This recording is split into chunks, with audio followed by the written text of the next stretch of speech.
The woods of Cass County, Missouri are quiet, unassuming. But in April 2017, while searching through an area full of rocky quarries and dense forests, a mushroom hunter stumbled on something that would shock the entire state. Human remains. Not just human remains, but two sets of human remains lying just feet apart. Two women, two disappearances, separated by nearly a decade, yet connected in the most horrifying way. The first woman had been missing for almost 10 years. The second, just over a year. Both vanished after being romantically involved with the same man. This is a story of obsession, manipulation, and murder, of two young women, two lives taken too soon, and of the man who haunted them both. This is the case of Kara Kopetsky and Jessica Runions.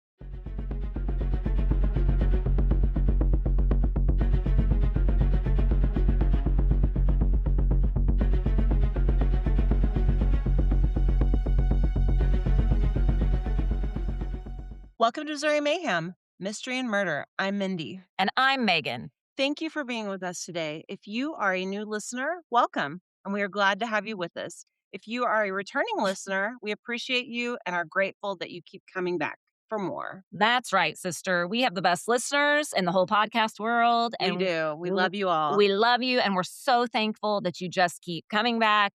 And we are so thankful for the people who are emailing us cases. And one of those amazing individuals is Christy. So today's case was suggested by Christy. Thank you so much. I think she's one of our more faithful YouTube listeners. Thank you, Christy. Yes. And remember, you guys, if you have a case that you think we should check out, please email us at MissouriMayhemSisters@gmail.com.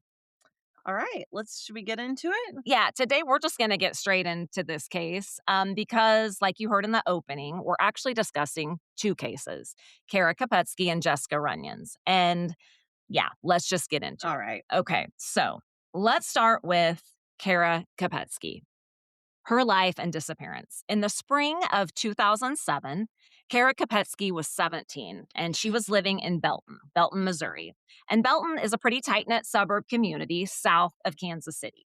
And at this time, Kara was a junior in high school, known for her bright smile, her long brown hair, and a love of art and music. And friends described her as loyal, adventurous, and the kind of person who just made everybody feel seen. And her family says she just loved the little things. Like she'd like to call her dad late in the evening at night and talk to him. And at this time, 2007, she loved sharing her playlist with her friends. She also liked to paint. She'd stay up late doing that. And she, of course, had dreams of going to college, and she was going to study graphic design. Okay. So about 9 months before Kara disappears, she starts dating a young man by the name of Kylr Yutz. And the way you said his name just spoke volumes to me. It's Kylr, Kylr. I'm not sure what happened to the E, but I'm just, okay. So there you go. Kylr Yutz, which sounds like putz and that kind of goes. So anyways, I digress. She ends up dating Kylr Yutz, who is a fellow high school student at Belton High School. And here's how their relationship was described by those close to them and by prosecutors later on. And again, we're talking about a 9-month relationship. They described it as volatile. Witnesses and family members described their bond as on and off very frequently. They said it was often marked by what they considered violence and control. Ooh. Prosecutors argued, too, that he was a very obsessive and possessive boyfriend and basically would not tolerate having Kara be with anyone else, only him. I mean, like any friends or Any anything. friends, like very much. Nobody else. You're mine. Okay. So Kara tries to end this bad relationship on April 24th, 2007, about a week before she goes missing. Yeah. Okay. Here's the timeline of the last few days of Kara's life. Okay. Now, April 28th, 2007. Okay, so she tries to end on April 24th. Correct. Okay. She tries to end a relationship on April 24th. 4 days later, on April 28th, again, days before she vanishes, she reports that her now ex-boyfriend, Kylr Yutz, kidnapped her from her job at Popeye's Chicken because she said she would not hang out with him. Oh, my goodness. In her petition, she alleges multiple instances of abuse by him, being grabbed, threatened, and then was forcibly removed from her own home, even at one point, by Kylr Yutz. Okay, so And this this was how long of a relationship? 9 months. Oh, That's 9 months. So April 28th, she reports the situation that took place at her work and reports that he's been abusive. Okay, 2 days later, she gets an order of protection against him, okay. which again, you've got to go through this whole system. It's not something that can happen in an hour. It takes days. Yes. So she gets an order of protection on the 30th. The next day on the 1st, May 1st, the order of protection is served to Kylr. And as you can already guess by the little bit I've talked about him, he probably is not taking this Very well at all. 3 days later, on May 4th, 2007, Kara is last seen ever on surveillance footage leaving Belton High School at 9:19 a.m. Why was she leaving at 9:19? That's what I'm like, so she just walked out of school at 9:19. I'm like, does she have to sign out? Did her parents know? What's going on? Here's what happened. So Kara supposedly left Belton High School at 9:19 on May 4th because she was having a bad day and just wanted to go home. And reportedly, she'd had an argument with a teacher.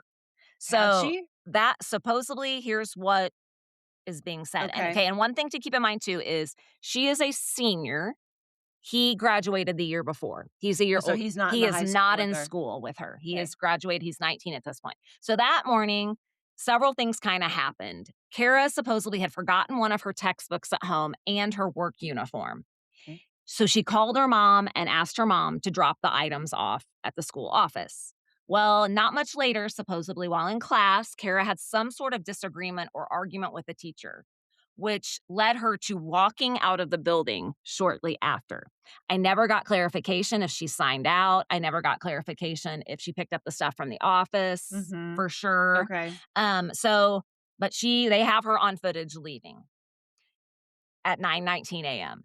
And nobody, no administration or Has- anyone in the building attempted to stop her and say, why are you just walking out? And of the that building? makes me wonder if she hadn't maybe signed out and said, like, I'm going home.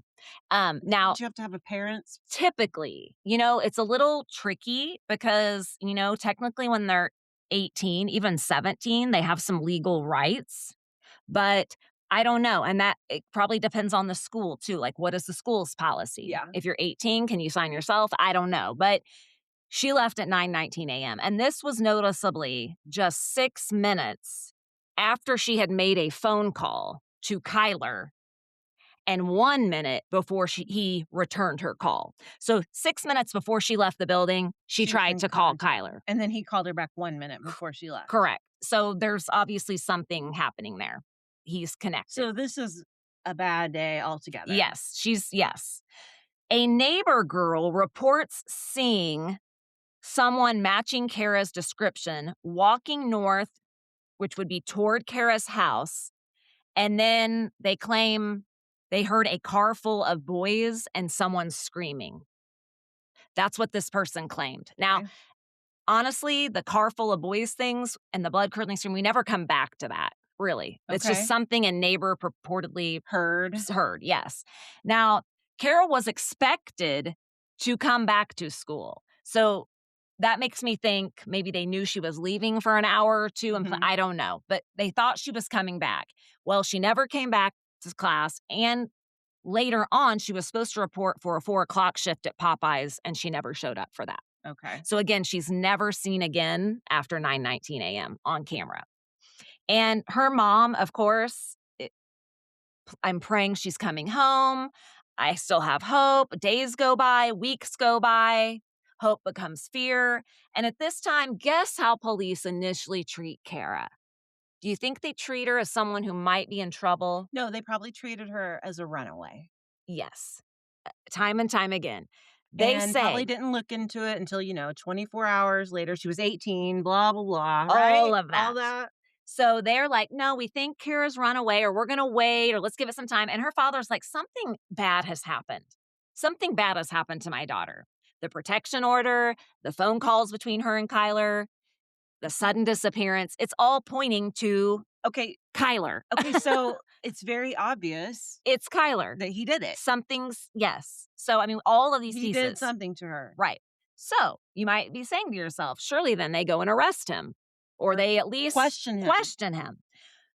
Well, here we go. A combination of really no evidence per se, besides the phone calls. So there's no body, there's no evidence, legal hurdles, all kinds of things. The main thing prosecutors say is without a body, it is so hard to actually prove that a crime occurred because you have nothing to say. Like, you don't have a crime scene, you don't have any of that evidence. You have zero forensic evidence. Nothing. And so they call that corpus delicti, which basically means lack of a body. So no forensics, no DNA, no fingerprints, nothing that would directly tie him to her disappearance. Early on, police considered the possibility, again, she was a runaway, and it did delay the case becoming a quick and full homicide investigation or missing persons even. Yeah, that happens a lot. It's so frustrating. So another family that's just sitting there waiting, not knowing what to do. Now, again, this goes unsolved for many years. And over the year, even though they think it's Kylr, it's got to be Kylr, they have nothing. They cannot arrest him. At least 7 different witnesses claim over the years that Kylr confessed to them. And this was over 10 years? Yes. Oh my God. Some say he admitted to harming Kara, even saying he had put her in the middle of nowhere. 7 people. And they all went to the police? Yes, all go to the police. But another dilemma from the prosecutors. Many of these witnesses themselves have criminal histories or drugs. So they're not credible. Right. So, without a body or forensic evidence, the jury might not find them credible. Even a 2011 FBI wiretap where an ex-girlfriend of Kylr's wears a hidden microphone and records him, he seemingly admits to the crime in a roundabout way, making comments like, "I'll do to you what I did to her," Oh my type of thing. Wasn't enough to move forward with a murder charge. Now, the investigation also had gaps that complicate the case, meaning Kylr claimed that he was at his great-aunt's nursing home the morning Kara disappeared. But law enforcement never were able to verify that alibi. So again, very suspect. Tips that could have led to her, like a report that she had been seen at a nearby Quick Trip around the time, weren't even pursued. Hadn't even looked into that. Each mislead, unverified detail created just another hurdle, and they went in a case that already had very little physical evidence. In short, for a decade, law enforcement had suspicions, confessions, no body, no physical proof, so no case to take to a district attorney to even try and prosecute. Can you imagine how frustrating that had to be for Kara's family? No, and this so happens frustrating over and over again. Yes. So, I mean, who the hell is this Kylr guy? Yeah. I mean, already we're probably not liking him. So before Kylr became this name associated with protection orders and disappearing girls, his own story, as you can imagine, wasn't rainbows and butterflies. He was born in 1998, and Kylr's earliest years were defined by the absence of love, really any adult stability. His life was very unstable. His mom, Janine, was frequently gone. Neighbors and relatives would later testify that really Kylr was pretty much raised by his grandparents due to the fact that he had no parents around. And by age 8, there were big signs of trauma that surfaced in Kylr. A childhood friend recalled how Kylr told him that his dad physically abused him. And later court filings would reveal even darker allegations that Kylr had potentially suffered both physical and sexual abuse during his upbringing. In recorded jailhouse conversations, he reflected on his youth, and he described a home devoid of love or affection. He spoke of his grandpa as a really good man, but admitted he had never even heard the words, "I love you," until he was in jail. No kidding. Yeah. Wow. As he moved into his teen years, Kylr then, as a lot of kids do, things kind of began to spiral. By 11, Kylr had already started drinking alcohol. And within a year later, by age 12, he's smoking marijuana. So then by age 14, he's progressed to cocaine. And at 16, he's a daily heroin user. Mhm. And sadly, it just spiraled. Along with that, he has said that he had other mental health struggles. He admitted that he thinks he had undiagnosed bipolar and PTSD, and those then were later He probably diagnosed, did. and he probably did. Family ties offered little support to him. He grew up with a half brother named Jessup, and a relationship that Jessup later recalled as, we were never close, like pretty much like, yeah, I don't give a shit about Right. him. Yeah. Yeah. In fact, Kylr would actually, and here's kind of a reason for Jessup feeling that way. Kylr actually attempts to manipulate and shift blame onto Jessup years Oh. later during the investigation, like tries to put the blame on him for Oh, Kara. Yeah. okay. So I see why he wouldn't be happy. Mhm. So his childhood, neglect, abuse, early exposure to drugs and trauma. I mean, yeah. And by the time he met what they believe was his first victim, Kara Kopetsky, these patterns of instability and control, I mean, they were already there. Like these were rooted in Kylr Yeah. because he'd never had control over anything, it sounds like. So Everything was for him yeah. yeah, and I think a lot of people who are raised like that and feel like everything's been out of their control, Uh-huh. I'm Their gonna whole life. yeah, Now I'm in control. I'm gonna control something. Now, as we stated in the opening, Kara and Jessica's disappearance take place almost a decade apart, 10 years. So what was this monster doing from mid 2007 to fall of 2016 in Yeah. those 10 years? Well, a lot of things. In the 9 years between the deaths of Kara in '07 and or them being missing and Jessica in 2016, Kylr's life was crazy. He had a history of violent behaviors, he had repeated criminal convictions, and many brushes with the law. In 2011, so this would be 4 years after Kara goes missing, Kylr's violent tendencies come to light in a domestic assault situation with a different woman. According to reports, he chokes and punches his then 18-year-old pregnant girlfriend, reportedly telling her, "I have killed people before, even ex-girlfriends, out of sheer jealousy. I will kill you." Oh my god. The same incident reveals another dark side: animal cruelty. Oh, Sorry, no. guys. Oh. Sorry. He killed her cats.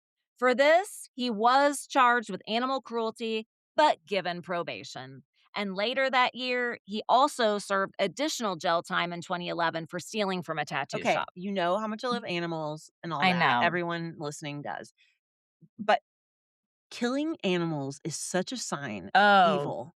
it Like, is killing animals is just such a sign. a potential serial killer, Yes. of sadistic tendencies, all that. Yes. All that. I'm not gonna say where I worked, but I had a job as a teacher at a district, and I had 2 boys that came in one morning bragging about killing a cat.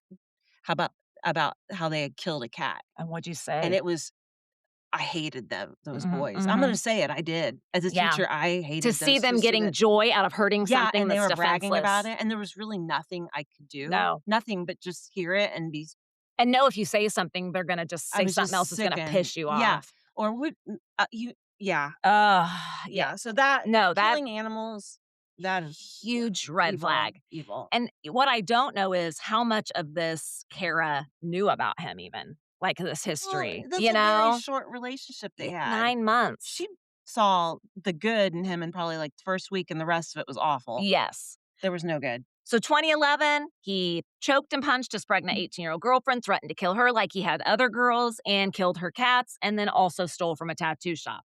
By 20 to me, and he did a little jail time, but he should have done way more. By Mhm. 2013, so now we're 6 years after Kara's disappeared, Kylr's criminal path goes to the federal level. He is arrested in 2013 for possession with intent to distribute designer drugs. I don't know what those are, and sentenced to 45 months in federal prison. Aren't designer drugs like Would that be like cocaine? maybe like yeah?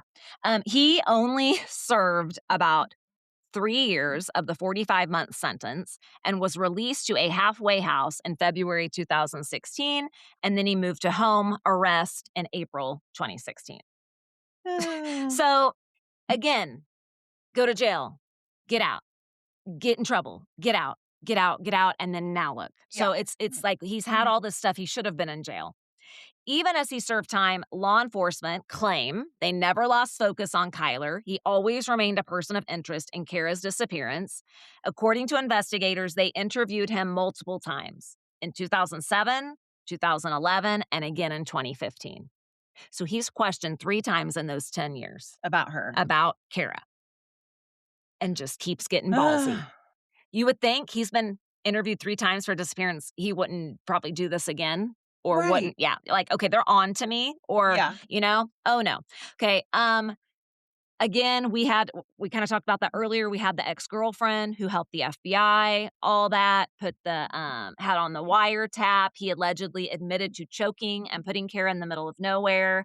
Again, all that was kind of said. Now, during these years, Kylr was a man who was trying to, I think,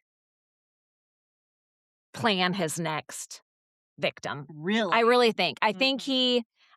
these It ex-girlfriends. worked out the first time. I'm Right. gonna do it again. And these other ex-girlfriends, he's gotten close with them. He's Mhm. choking them, he's threatening them, and I think maybe you like we said, 3 times being interviewed, you'd be worried. I think it emboldened him.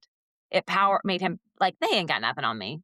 They've interviewed me 3 times." I know exactly what they have on me, and it's nothing. Yes. So, this is the kind of person that we're talking about, and this is the kind of person that's ultimately going to end up taking 2 lives, but this whole trail is gonna come back to him. So, basically okay, let's remember this. So, let's remember, as of April 2016, Kylr's home Okay. arrest. Let's fast forward, so let's go to September of 2016. So, this is, like, 6 months after he's officially been released from jail, Okay. okay? Jessica Runions. She's 21, and she's living in Grandview, Missouri, and for those of you who don't know, it's real close to Belton. They're just, Yeah. like, neighboring little suburb, towns. According to people, Jessica was a talented pastry chef. She had aspirations to attend college and study journalism. Her friends described her as optimistic, outgoing, and fiercely loyal. Jessica's family remember her as someone who loved spontaneous road trips. She had an infectious laugh and was always planning her next adventure. And she had just started, I think, a new job that she loved, I think, as a pastry chef. And everyone who knew her said, like, she's got her whole life ahead of her, Sure. Now, how does Jessica, 21, from Grandview, meet Kylr in September of 2016? Well, their paths cross in an unlikely way through a boyfriend of Jessica's at the time. Oh, okay. Okay. So at the time, Jessica is dating a guy by the name of Jackson Mallett. And Mallett and Kylr Yutz had been friends since they were teens at Belton High School together. So they'd known each other for several years. What starts as a casual acquaintance that Jessica just happens to meet because of her boyfriend changes Jessica's whole life. Yeah. Now, the relationship over the next few months between Jessica and Kylr becomes complicated. So, Jessica's living with her boyfriend, Jackson.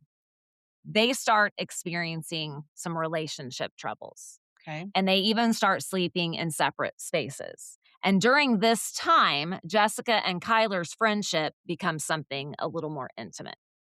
Now, supposedly there's emails exchanged between them that were read aloud later on in court, that people mostly believe showed an on and off again romantic connection. Kinda like with, uh, Kyla. Or not Kyla. Oh, Kara. Kara, yeah. Correct. On and off. On and Yes. off. People keep Yeah. describing that. Now, prosecutors described the relationship as an affair later on, but I did see family and people who knew Jessica wanted to make it very clear that she was not in a relationship with Kylr. Okay. So, if it was one of these things like, hey, they hooked up once in a while, I don't know. But like, or, they weren't in a relationship, we're just friends with benefits. Yeah. Who knows? But when it came to Kylr then becomes obsessed with Jessica. Yeah. So for Jessica, this may not have been like a relationship. That's not what she was telling people. Kylr, in his mind, yeah. His jealousy supposedly grew very quickly. And the minute Jessica's feelings are wavering between him and Jackson, shit gets real. Mhm. So by September 8th, 2016, this jealousy between this kind of triangle is coming to a dangerous head.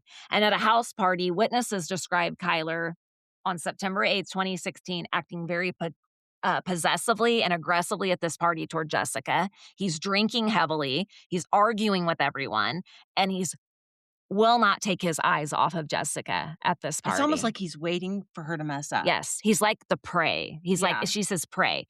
They claim later around 11 p.m., Jessica leaves the party with Kylr, a decision that would tragically mark What the did she end do of her wrong? life.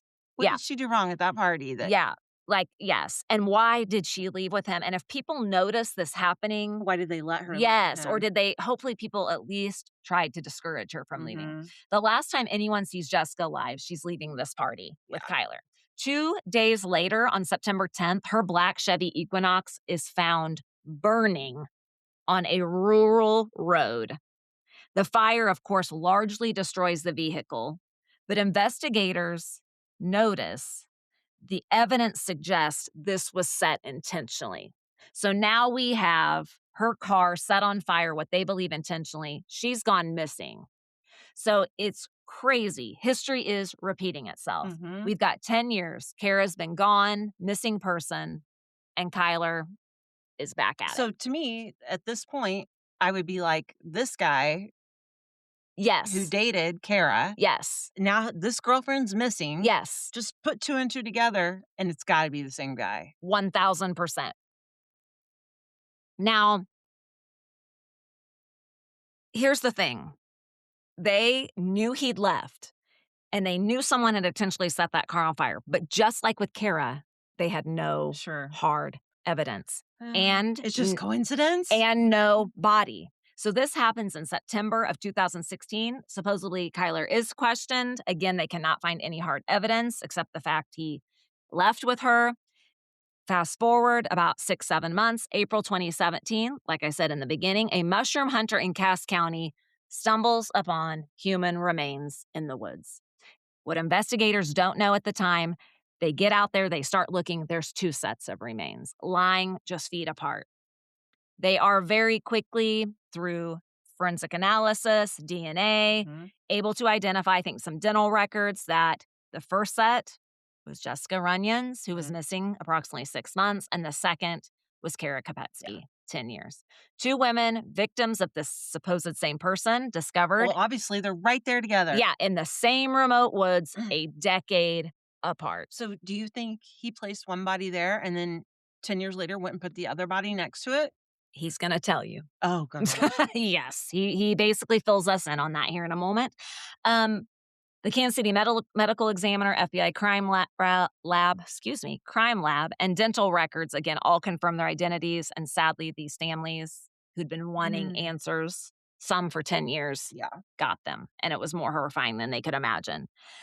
So very quickly, investigators realize the connection. Both victims had been in Yeah. a romantic relationship or some Same kind, guy. yeah, with this Kylr, With yes. KYLR.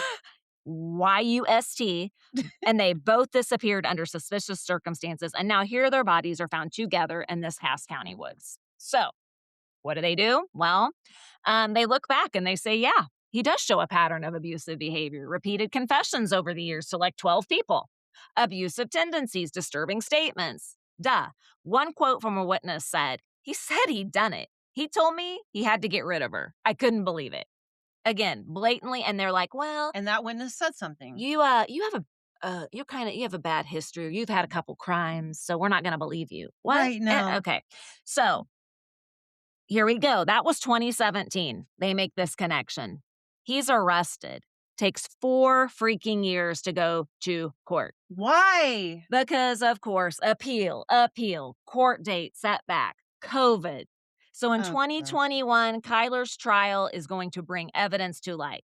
The jury heard testimony from forensic experts, dental analysis, and witnesses. And it was a tense courtroom, they said. You could feel the pain from the family. The expert testimony revealed how both Kara and Jessica most likely died Okay. based on evidence and testimony. So here comes the mayhem. Okay. All right. So let's go back to Kara. On the morning of May 4th, 2007, we said surveillance footage captures her leaving at 9:19 from Belton High School following a supposed argument with a teacher. Kylr they believe, intercepts her shortly after So she he leaves. pulls up and gets her. And she gets So it. Yes, when he talked to her a minute before, correct. that's what they were talking about is, "I'm gonna come pick you up." Correct. Or where are you at? Yeah. Or witnesses later testify that Kylr admitted to picking her up as she walked away from the school. They engaged in a physical struggle over their fractured relationship, and ultimately Oh he choked her to gosh. death. Yeah. Years later, a 2011 FBI, or this would be actually, yeah, before, an FBI wiretap captures him recounting the act, saying he choked her until she stopped breathing Gosh. because she was leaving him. After the murder, he admits to allegedly dragging her body into this remote wooded area in rural Cass County, hoping it would never be found. You know what he was hoping is that, Animals. yes, exactly, Animals. exactly. So there we go. Almost 10 years later, we have Jessica Runions. On the night of September 8th, 2016, Jessica was seen leaving this house party with Kylr in her vehicle. So she's in her vehicle with Kylr. Witnesses remember Kylr as very intoxicated, visibly possessive, keeping a tight grip on her. 2 days later, again, we have the car show up, and a witness who had been with him on September 10th, the 2 days after Mhm. she went missing, claims he told her, "Yep, I strangled her. She's gone." He has no problem telling people that he's just No. done this. Nope. Because he's been allowed to get away with And it. he's like, "No, I'm gonna tell you because no one's gonna come after me." No, I've confessed to dozens of people. Yeah. Yeah.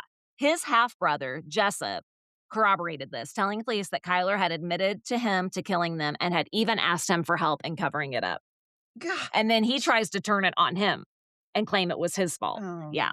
So Kylr then sets out, of course, to destroy the evidence. On about September 10th, this is when they say he poured gasoline on her Chevy Equinox, torched it, and he's such a moron. He even left visible burn marks on his hands and face from where he had Set it on set fire. on fire. Yeah.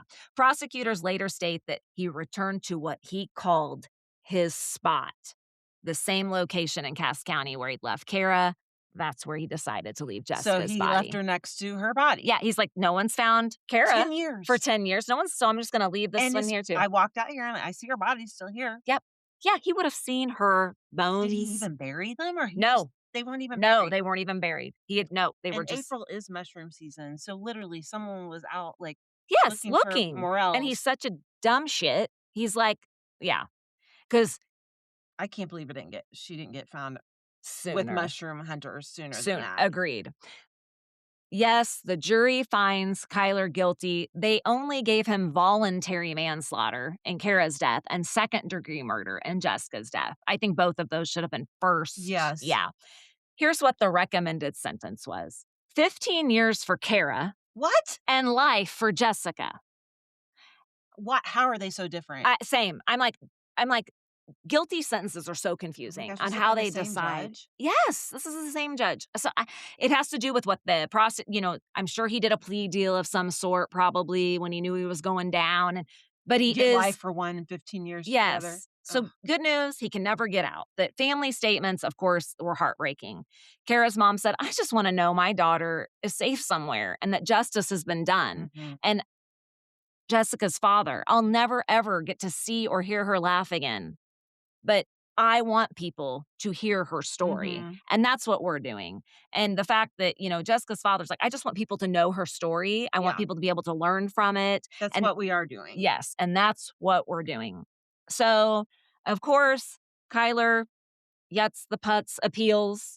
He raises multiple points about how Color. yeah, Kylr. yeah, about how the evidence and like he tried to come up with all these things about how he could get an appeal. But finally, in 2023, the Missouri Court of Appeals Western District said no. We're upholding all these Good. convictions. You've done all you can, Yeah. no more appeals, confirming that he was properly convicted in both these. So Yes, he thank cannot, goodness. yes. You guys, we got 2 lives lost here, families left with grief and unanswered questions for years.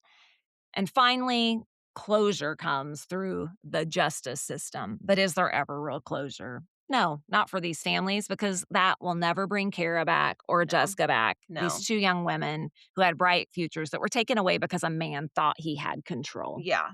So, Mindy, do you mind just saying a quick prayer for Kara and Jessica's Yes. families? Dear Heavenly Father, Lord, I just want to come to you today and pray for Kara and Jessica's families, their friends, everyone that supported them, looked for them, searched for them, prayed for them. I just ask that you be with them. Even to this day, it probably still seems like it was yesterday. And I also want to pray for all the girls out there. I know it happens to boys too, but it's mostly girls who are in these relationships that cannot get out. Yeah. They are scared to death. That you will, put your hand over those relationships and help them resolve that. And we give this all in your name. Amen. Amen. So, we always ask ourselves, what can we learn from these cases? Because I would imagine, families are hoping that something, Hmm. what can law enforcement take away from this and the public from Jessica and Kara's stories? Well, first of all, one of the most deadliest periods for victims of abuse is the moment they try to leave. I know it That's scares me so scary. It's much. so scary because when they finally decide this is the moment. So Kara, I think the person they're leaving cannot believe that you would actually do this. And yes, I'm going to do anything I can do, to s- including killing you, to to stop stop it this. because it's been something that a lot of people who are being abused either threaten to do or if you do it again, and then this gives the perpetrator a false sense of Hmm. security, and they Hmm. can, and that's where it's the cycle they get into. And like Kara, she's murdered just days after filing a Yeah. protection order. When he got that protection order, he went He crazy. his light switch went Yes. bonkers. She was trying to assert her independence, reclaim control over her Mhm. own life, and it cost her everything. And then a decade later, Jessica's killed during a period of emotional back and forth, Yeah. in this relationship. And again, he feels like he's losing control. So both murders highlight a crucial lesson. When a high-risk individual is served with legal papers, divorce papers, anything like that, and senses the end of a relationship that they've had control over for so long, we need to make sure these people, these women or men, are protected. You need to have a plan. Yes. If you are going to serve papers or something like that, you need to be not home when that person gets there. I'm sorry. And if you do want to go home, maybe be escorted by a policeman to get your belongings. Yes. I'm not kidding. And you need to let people that you really trust in your life, at least a few, know exactly what's happening. And you need to, if you're getting like crazy texts or emails from this person that's obsessed with you, forward those to someone who Yes. can be like, if something Document. happened, yes, document, who can be like, I have everything right here. Yes. Yes. We have to protect these individuals who are trying to get out of these And for some reason, all relationships. these dudes wanna go straight for the throat, because we're Yeah. weak and we're smaller, and Y- yes. It's start kicking balls. exact. Start Yes. kicking balls. Your hands are free. If someone Grab them. is strangling you, kick their balls. Yes. Fight. We can learn that that is a highly scary period for victims of abuse. His behavior between '07 and 16 also shows what experts call the danger of the one who got Oh my away, gosh, that yeah. men feel like, oh my gosh, like if I can't have them, no one Nobody can. can. And, when he wasn't arrested after he killed Kara, he continued this pattern. And of course, it escalated because it empowered him. Yeah. I got away with it once. Non-fatal strangulation, assaults, and threatening are all signs of potential death that could come. You have Non-fatal strangulation, so someone that puts their hands around your neck and acts like they're going to strangle you. correct. Non-fatal strangulation, assaults, verbal, emotional, and physical threats are all warning signs that something worse could happen. These near lethal actions are some of the strongest predictors of potential future homicide. And this is a grim reality that was proven with I Jessica's death. believe all that. Yes. Okay. What else can we learn? Investigators in these instances were hindered by this whole no body thing. This stopped any justice from happening. For 10 years, the absence of Kara's body was the main reason Kylr wasn't arrested and prosecuted. Also, the reason he got to date Jessica. Exactly. Early on in her disappearance, she was also labeled this runaway, which delayed the collection of critical forensic evidence. Because she got in a fight with the teacher and all that stuff, so they labeled her. The eventual discovery of both Kara's and Jessica's remains in 2017 transformed what had been years of rumors and confessions into evidence. It proved that even witnesses considered unreliable, such as former inmates or associates of Kylr, were telling the truth. Yeah. Were telling I'm sorry, the but truth. You can't make that shit up. No, and all you're those hearing the times. same thing over and over. It's the same story. Another chilling pattern emerges when we look at Kylr's choice of disposal sites. He returned to the same spot in the woods in Cass County for both murders 10 years apart. Why? Well, criminals operate that way. Criminals operate in what they know. How do you drag a body out Oh of the my woods? gosh. How? That'd be so hard. Well, from what I've seen on, they wrap them up in something and drag them, whatever. Yeah, I don't know. But Kylr had already successfully hidden Kara there. So this, again, like we said, gave him this false sense of security. For investigators, this highlights an important lesson. When a new disappearance occurs, it is critical to revisit locations tied to prior unsolved cases involving the same suspect. Yeah. I mean, come on. I mean, to me, that's like common sense, whatever. Okay, the last thing, you guys, and I'm going to get off my soapbox. I'm sorry. These cases underscore the power of persistence. The families of Kara and Jessica, they never stopped searching. They never stopped pushing. They never let these cases fade into cold cases the best they could. They were constantly trying to put pressure on law enforcement and the media to keep up on these disappearances. And that meant that when this mushroom hunter came upon these remains in 2017, the discovery immediately connected these two high-profile cases because the families had kept them in the news. Yes. You guys, if you or someone you know is experiencing domestic abuse, violence of any kind, there is help available and you're not alone. Like I said, reach out to friends, family, someone you know you can trust. We also have the National RAIN hotline, which stands for Rape, Abuse, and Incest National Network. And that number is 1-800-656-HOPE. 1-800-656-HOPE. We'll put that in our show notes. Or you can go to RAIN, RAINN.org. They will give you confidential support and resources. We can't express. And if you even know somebody who's going through everything, we Yes. also call that line because they can probably give you resources, tips and advice on what to do for this person. Yes, please. There is help available. I've never been in that shoes of someone like that. I can't imagine how hard that is, especially if you have children too and animals that you share and you're like, I can't leave. Or you guys, there's help out there. Yes. Please don't let Kara and Jessica's story be yours. Be in vain. Or be yours. So okay, everybody, we appreciate all of you, and thank you for listening to Missouri Mayhem. If you can, please be kind and give us a quick rate and review on your podcast platform. Remember, kindness is free. That's right. You guys, thank you for being with us. Join us next time as we are going to uncover another story from our good old Show Me State.